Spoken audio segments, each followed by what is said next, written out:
We'll guide you through how to deploy your website on Netlify using GitHub. If you find this helpful, consider subscribing and liking the video. First, open your web browser and go to netlify.com. If you don't have an account yet, you need to create one. You can sign up using your GitHub account for easy integration. Once you're logged in, go to your Netlify dashboard and click on the New Site from Git button. This will start the process to connect your GitHub repository. Select GitHub as your Git provider and authorize Netlify access if prompted. After that, you'll see a list of your GitHub repositories. Choose the repository that contains the website you want to deploy. You can select the branch you wish to deploy, usually the main branch. Then, scroll down to the build command and publish directory fields. If you're using a static site generator, enter the appropriate build command in the build command field.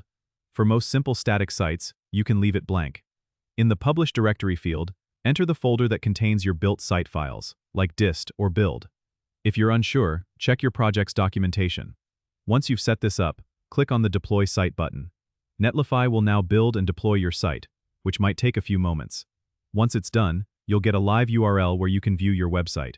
You can also customize this URL in the site settings if you want a more personalized domain name. And that's it. Your website is now live on Netlify, and any future changes you push to your GitHub repository will automatically update the site. Don't forget to subscribe and comment if this helped you out.